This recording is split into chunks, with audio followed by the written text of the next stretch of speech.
jika tidak ingin melihat suatu penampakan wanita berbaju putih yang berdiri tepat di samping makamnya.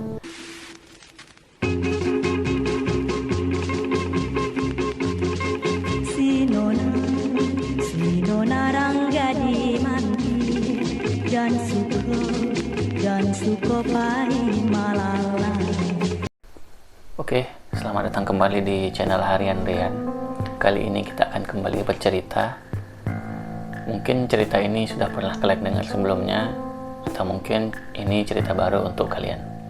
Jadi, alasan aku mengangkat cerita ini adalah kemarin karena sewaktu aku mencari sumber-sumber atau artikel-artikel mengenai video sebelumnya, yaitu video air terjun Lembah Alai, ada satu artikel yang muncul yaitu mengenai kelok nona. Seketika aku langsung teringat cerita waktu aku masih kecil dulu, saat masih bocah-bocah. Waktu itu aku, teman-temanku selalu ada waktu untuk ngumpul bareng di suatu malam gitu, dan kami biasa berbagi cerita di situ. Nah, tersebutlah satu cerita mengenai kelok nona. Bagaimana cerita mengenai kelok nona ini, ada apa di kelok nona ini, dan di mana letak kelok nona ini? Simak videonya berikut ini. Oke, sebelum kita masuk ke jalan ceritanya, pertama-tama aku akan menjelaskan dulu di mana lokasi kelok nona ini. Kalau kita melakukan perjalanan dari Sumatera Barat ke Pekanbaru atau Pekanbaru ke Sumatera Barat, itu kita akan banyak menemui berbagai macam kelok. Ada kelok 9, ada kelok 17, dan itu setiap kelok tuh mempunyai cerita masing-masing. Ada juga kalau kita mau pergi ke Danau Maninjau itu ada kelok 44. Jadi satu lagi ada kelok yang namanya kelokan Sitinjau Lawi. Nah, dari sekian banyak kelok yang kita lewati dari Pekanbaru menuju Sumatera Barat atau menuju arah sebaliknya, ada tersebut satu kelok yang konon kabarnya terkenal angker, yaitu kelok nona. Sebelum masuk ke cerita bagaimana keangkeran kelok nona ini, jadi aku pengen memberikan dulu gambaran di mana kelok nona ini berada. Dulu sebelum tahun 90-an, perjalanan dari Sumatera Barat ke Pekanbaru itu memakan waktu selama 12 jam, dikarenakan ya seperti yang aku bilang tadi, banyak kelok-kelokan yang kita lewati. Oke, jadi cerita ini tuh masih beredar di kalangan para supir ya, supir bus, supir travel pada tahun 90-an gitu. Jadi kelok nona ini menurut beberapa sumber itu bercirikan jalanan yang sempit, tikungan yang hampir 360 derajat. Jadi ketika ada mobil yang berpapasan, itu salah satunya wajib untuk berhenti agar jalannya muat untuk dilalui gitu. Jika dari arah Riau itu menikung ke sebelah kiri dan jalanannya menurun, sedangkan dari arah Sumatera Barat itu menikung ke kanan dengan rintangan mendaki. Jalanan yang sempit ini berkelok-kelok juga harus membuat para supir bus dan supir travel harus berhati-hati jika melewati jalan ini. Jadi pada saat itu memang jalanan juga dikatakan masih kurang memadai karena lalu lintas yang cukup ramai dan cukup sering digunakan, apalagi ini jalan lintas antara Sumatera Barat dan Provinsi Riau, juga menghubungkan ekonomi antara kedua provinsi ini. Jadi cukup sering dilalui oleh berbagai macam kendaraan. Kelok nona ini dapat diakses melalui Desa Tanjung Balit, Rimbo Datar. Dari Simpang 4 Rimbo Datar, itu jalan lintas antara Sumatera Barat dan Riau. Itu jika dari Riau masuk dari sebelah kiri. Oke. Bagaimana kondisi kelok nona ini sekarang? Jadi kelok nona ini sebenarnya sekarang sudah tidak bisa dilewati lagi teman-teman, karena kelok nona itu pada tahun 90-an sudah dijadikan bendungan. Jadi jalan, orang sebut jalan lama. Jadi jalan lama antara Sumatera Barat dan Provinsi Riau ini ada sebagian atau ada beberapa kilometer jalan yang melewati lembah, dan lembah itu sekarang jadikan waduk PLTA Kota Panjang. Karena jalanan yang melewati lembah dan bukit-bukit ini sudah dijadikan waduk, akses dari Sumatera Barat ke Provinsi Riau itu sudah dibuatkan jalan baru, dan ketika kita melewatinya nanti kita akan melihat pemandangan waduk PLTA Kota Panjang. Kalau keadaan waduk sedang surut, kita bisa melihat sisa-sisa perumahan atau sisa-sisa desa tempat masyarakat bermukim sebelum dijadikan waduk PLTA Kota Panjang, dan beberapa akses jalan lama juga masih bisa kita lewati ketika air danau atau air waduk itu surut gitu. Jadi ada channel yang namanya channel Bang Jos. Jadi Bang Jos itu dia mencoba mengeksplorasi jalan lama yang ada di waduk PLTA Kota Panjang ini. Nah, channel Bang Jos itu atau Jos Channel, jadi teman-teman bisa kunjungi channel tersebut. Jadi kalau nonton videonya, di situ Bang Jos bersama tim mencoba mengeksplorasi jalan lama yang kondisinya sekarang sih masih aspal ya. Cuman di kiri kanan jalan itu semak-semak sudah mulai menutupi jalan aspal tersebut. Jalan lama Sumatera Barat Provinsi Riau itu masih bisa diakses, hanya saja terputus karena ada beberapa jalanan yang berada di lembah paling rendah sehingga itu masih tergenang air walaupun waduk PLTA Kota Panjang itu sedang surut airnya. Kemudian aku mencoba mengakses melihat jalan lama ini melalui Citra. Jadi aku pakai Citra yang standar atau Citra dari Google Earth. Aku mencoba menelusuri jalan lama antara Provinsi Riau dan Sumatera Barat ini yang sekarang jadikan waduk PLTA Kota Panjang. Jadi di Citra Google Earth itu aku coba meraba-raba di mana kira-kira lokasi Kelok Nona ini yang tenggelam di waduk PLTA Kota Panjang tersebut. Jadi aku mencoba melihat timeline waktu peta Citra yang ada di Google Earth dari tahun 2021 atau tahun yang paling tua itu ada 1985. Jadi aku coba mainkan timelinenya. Di timeline 1985 itu memang Citra di kawasan waduk PLTA Kota Panjang yang merupakan jalan lama menuju Sumatera Barat dari Pekanbaru atau dari Provinsi Riau itu citranya terlihat buram teman-teman. Cuman kita masih bisa melihat beberapa akses jalan lama secara buram tersebut. Masih ada bentukan jalan yang masih bisa kita lihat. Hanya saja memang gambarnya terlihat buram dan kita tidak bisa memastikan di mana Kelok Nona itu berada dengan pasti atau dengan tepat gitu. Jadi ya sampai sekarang cerita ini mengenai Kelok Nona ini hanya beredar di kalangan para supir dan orang-orang lama. Jadi orang-orang lama saja yang familiar dengan cerita ini. Jadi aku mencoba mengingatkan kembali bagaimana dulu orang-orang melalui jalan Sumatera Barat ke Provinsi Riau atau sebaliknya melalui Kelok Nona ini yang terkenal cukup ekstrim. Mengenai jalan Kelok Nona ini atau mengenai jalan penghubung antara Sumatera Barat dan Provinsi Riau atau kita sebut saja jalan lama penghubung antara Sumatera Barat dan Provinsi Riau ini sekarang menjadi waduk PLTA Kota Panjang yang dimana di dalamnya ada kisah mengenai Kelok Nona. Jadi tak lengkap rasanya kalau aku belum menceritakan tentang bagaimana pembangunan waduk PLTA Kota Panjang. Mungkin aku akan sedikit bercerita tentang sejarah pembangunan PLTA Kota Panjang. Oke, cerita mengenai pembangunan PLTA Kota Panjang ini aku kutip dari potretnews.com yang juga mengutip dari situs Walhi dengan judul Jalan ke Kota Panjang kronologi 1979 sampai dengan 2000. Jadi pada bulan September tahun 1979 PLN memiliki rencana untuk membangun dam kecil di Tanjung Pauh guna memanfaatkan debit air dari Batang Mahat, anak dari Sungai Kampar Kanan. Di sini Indonesia. Jadi proyek ini bisa dibilang proyek skala nasional sebenarnya. Jadi Indonesia mencoba untuk menggunakan konsultan dari Jepang yang bernama TEPSCO. Jadi TEPSCO ini mengirimkan beberapa konsultan dan surveyor untuk mensurvei lokasi di mana dam kecil itu akan dibangun.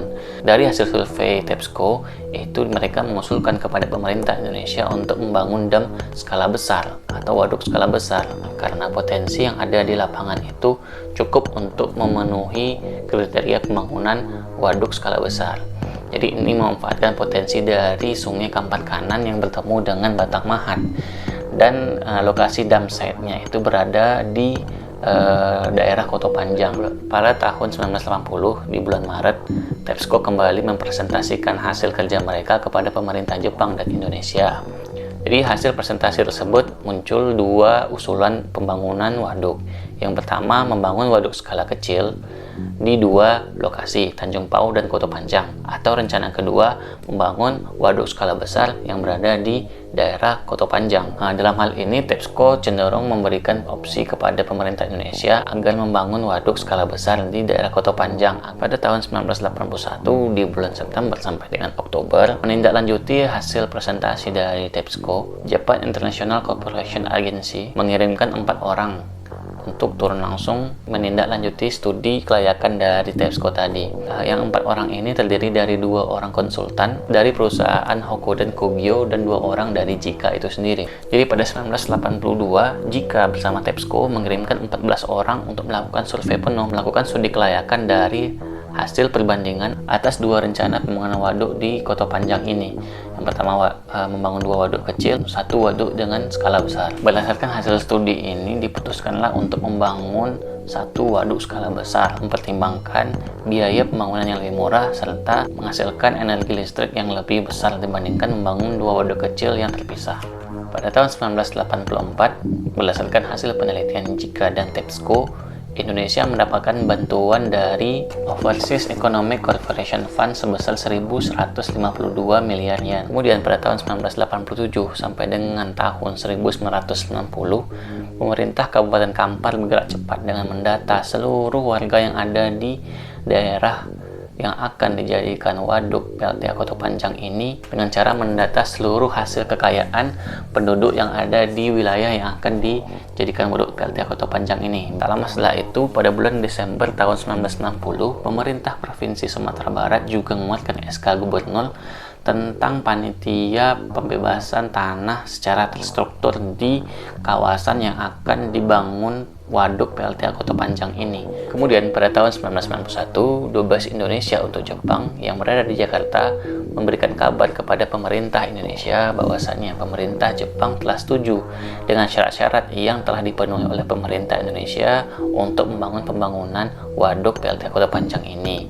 Yang pada tahun-tahun sebelumnya ada polemik atau ada beberapa hal yang kurang memenuhi persyaratan seperti ganti rugi yang belum selesai.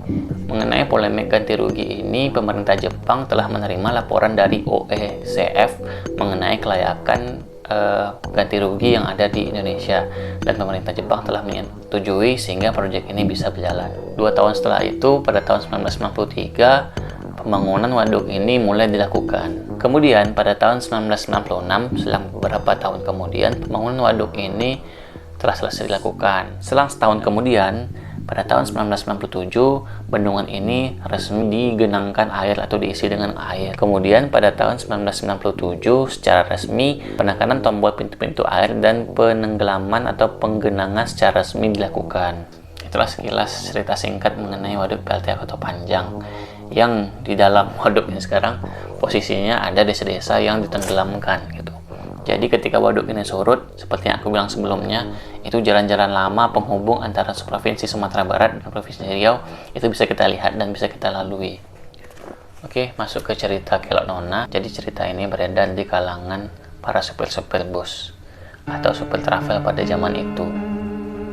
Pada saat itu perjalanan Sumatera Barat ke Provinsi Riau atau sebaliknya itu memakan waktu 12 jam dikarenakan medan yang masih sulit. Banyak kelok-kelok yang harus dilewati seperti kelok 9, kelok 17, dan kelok Nona ini. Cerita mengenai kelok Nona ini tidak sampai di situ saja. Tidak hanya sekedar jalanan yang sempit, curam, terjal, tikungan yang hampir 360 derajat, tapi kelok Nona ini juga menyimpan satu cerita mistis dan terkenal dengan keangkerannya. Dan cerita ini juga hampir hilang dimakan waktu seperti kawasan Kelok Nona ini yang juga hilang ditelan oleh waduk PLTA Koto Panjang.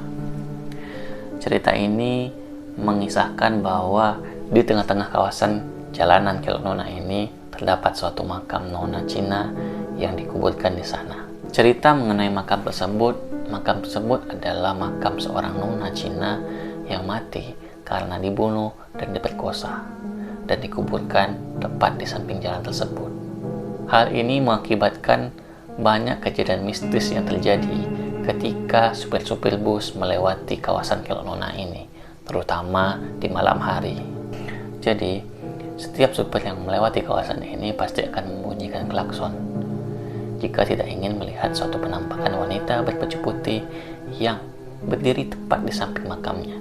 Penampakan sosok wanita ini juga berada di beberapa titik lokasi. Cerita mengenai perempuan berbaju putih ini atau si Nona berbaju putih ini memang tidak ada yang mengetahui secara pasti mengapa makam Nona itu ada di pinggir jalan tersebut. Tapi makam tersebut memang terlihat ada di pinggir jalan tersebut. Menurut beberapa sumber, makam ini sampai sekarang masih ada. Bahwa makam ini tidak tenggelam. Makam ini berada di dataran yang agak tinggi yang tidak tergenang oleh air waduk Koto Panjang. Seperti yang aku bilang di awal video tadi, aku melihat video dari Jos Channel yang mengeksplorasi kawasan ini. Di sepanjang videonya, Bang Jos tidak menemukan posisi makam ini, hanya beliau berkendara melalui jalan tersebut yang dikatakan itu adalah Kelok Nona. Memang tidak ada yang mengetahui secara pasti mengenai kenapa makam itu berada di sana, kapan waktu kejadiannya Nona tewas terbunuh di kawasan tersebut, siapa pembunuhnya. Sampai sekarang cerita itu menjadi misteri di kalangan masyarakat. Mungkin bagi teman-teman yang pernah tahu atau pernah dengar mengenai cerita Kelok Nona ini lebih lengkap lah dan lebih detail daripada video ini, mungkin bisa komen di bawah video ini. Siapa tahu cerita mengenai Kelok Nona ini bisa aku explore atau bisa aku ceritakan lebih detail lagi jika ada teman-teman yang mengetahui secara detail mengenai misteri Kelok Nona ini. Oke, sampai di sini dulu cerita tentang kisah misteri Kelok Nona dan sedikit cerita singkat mengenai sejarah pembangunan PLTA Koto Panjang. Mungkin jika teman-teman ada cerita lain yang ingin kalian aku ceritakan di video aku selanjutnya, mungkin bisa komen di video ini. Oke, terima kasih kepada teman-teman yang telah menonton. Jangan lupa like, komen, dan subscribe. Semoga channel ini bisa memberikan manfaat kepada teman-teman, menambah informasi baru, serta mungkin pada video kali ini bisa merefresh ingatan teman-teman tentang sejarah Kelok Nona atau kisah misteri yang ada di Kelok Nona. Sekian video ini, Harian Rian pamit undur diri. Oh my